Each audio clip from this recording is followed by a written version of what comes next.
Hello everyone, welcome back to my channel. আশা করি তোমরা সকলে খুব ভালো আছো। আর আজকে কিন্তু অনেকদিন পর আমি একটা ভিডিও নিয়ে চলে এসেছি। হ্যাঁ, কিন্তু তোমাদের মনে কি একটু প্রশ্ন যাচ্ছে যে আমি এখন কোথায় আছি? তো আমি বলি আমি চলে এসেছি বারাসাতে। এই কি দিদি আমাকে দেখে মুখ ঢাকছে কেন?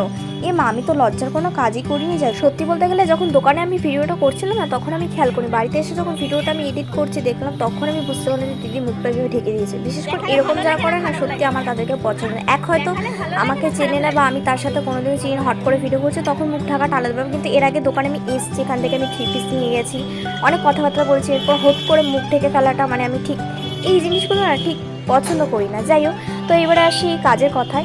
আমি আজকে এসেছিলাম বারাসাতে ব্রিজের এপারটাতে দেব ফ্যাশন কুইনে।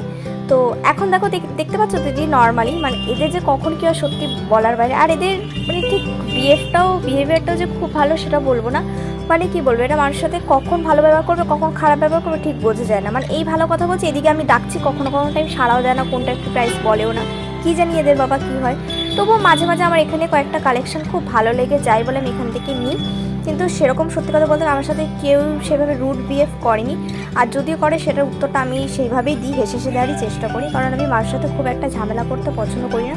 আর খুব খারাপ লাগলে আমি সেই দোকানে যাই। তো যাই হোক, এত কথার মধ্যে কাজের কথাটাই বলা হচ্ছে না। এই যে আমি তোমাদের সামনে এত ভ্যারাইটিস কুর্তিগুলো যে দেখাচ্ছি, এই কুর্তিগুলো প্রাইস কত ঠিক বলতে পারবো না, বাট এগুলো তো লং কুর্তি। আমি নিতে এসেছিলাম শর্ট কুর্তি, মানে আমি ভেবেইছিলাম যে এবার শর্ট কুর্তি নেবো, কারণ আগে একবার 3 পিস নিয়ে গেছিলাম, বাট সেই 3 পিসটা তোমাদেরকে দেখানোই হয়নি।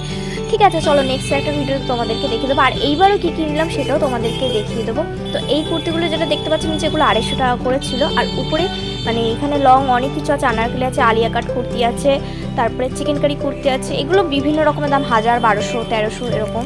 ফার্স্টে কিন্তু আমি দেব ফ্যাশন কুইনের দোকানে ভিডিও করেছিলাম, আর এখন যেখানে আছে সেটাও দেব ফ্যাশন কুইনের ভিডিও করছি।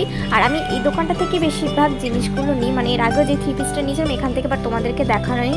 আর এদের দুটো দোকান আছে, ব্রিজের এপারে আর ওপারে। আমি বেশিরভাগ এপারের দোকানটা দিয়ে কিনি, মানে নার্সিংটা নিয়ে যাই, সে পথে যাওয়ার পথে চোখে পড়েছিল বলে আমি এই দোকানটা দিয়ে বেশিরভাগ জিনিস নেওয়া হয়। আর এবারও নিতে এসেছিলাম দুটো কুর্তি, বা দুটো তো নিতে পারিনি, একটা নিচে। আর কেন নিতে পারিনি সেটা তোমাদেরকে নেক্সট ভিডিওতে শেয়ার করবো। এরপর আমি ট্রেনে করে হৃদয়পুরে নেমে যাই। আর এখানে হঠাৎ করে মনে পড়লো যে আমার ফোনের কভারটাও তো অতিরিক্ত অবস্থা খারাপ, মানে সে রাসমেলা থেকে কিনেছিলাম 2 বছর আগে, 2 থেকে 3 বছর আমি ব্যবহার করছি। তারপরে দেখো কভারটা কিন্তু আমার এখনও টিকে আছে, বাট এরপরে মনে হলো একটা কভার চেঞ্জ করা যাক, এখান থেকে একটা কভার আমি নিয়ে নিই।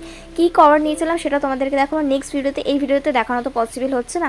তো তার আগে আমার চ্যানেলটাকে বেশি বেশি করে সাবস্ক্রাইব করো, ভিডিওটাকে শেয়ার করে দেখা যাচ্ছে নেক্সট ভিডিও। সবাই ভালো থেকো, বাই বাই।